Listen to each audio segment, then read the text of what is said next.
Magandang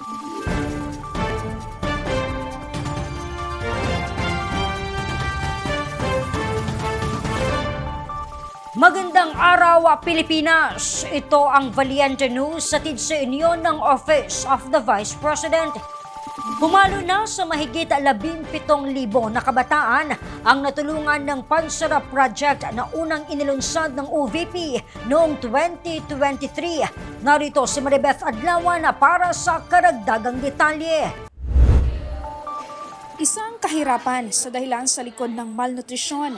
Ito ay ayon sa school coordinator ng City Central School sa Cagayan de Oro City na si Emilia.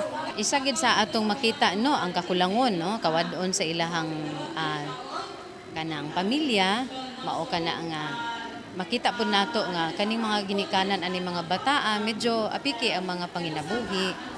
Okay, dili permanente ang ilang income busa inana ang sitwasyon sa kahimtang sa ilang health no.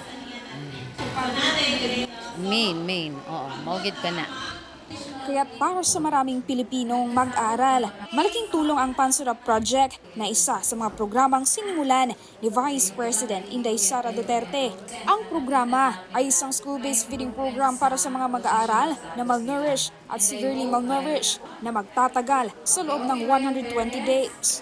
Ang bawat Pansarap buns ay siksik sa bitamina tulad ng vitamin A, energy, protein, calcium at iron at halal certified din ito. May mensahe naman ang ilan sa mga beneficiary at mga magulang para kay Vice President Inday Sara. Nagpasalamat ko sa iya kay naabot ko ani nga naapil ko ani nga programa nga. Siya ang naghatag ani nga programa para matagaan lang ang mga kabataan og para sa ilang body nga madungagan og nutrients. Ko nagpasalamat sad ko ang aduna mo'y programa nga feeding program o dako sad kog pasalamat sa nagpasiugda ani tungod kay ilang gibalik ang sauna nga feeding program ug usa na ka benepisyo ang atong mga kabatanunan. Hinaot sad unta ko nga magpadayon kini hangtod sa hangtod. To the Office of the Vice Sara Duterte, thank you so much. Akong anak is isa ka beneficiary ani nakatabang ni sa amo para ma-healthy ang among anak. Na-healthy as wise pagid sa brain. Thank you so much. Mula dito sa Cagayan de Oro City, ako po si Maribeth Adlawan. Lahat para sa Diyos, bayan at pamilyang Pilipino. Valiente News. Marami pang mga balita at impormasyon ang dapat abangan dito lamang sa Valiente News.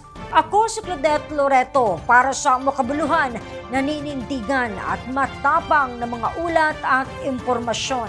Maraming salamat.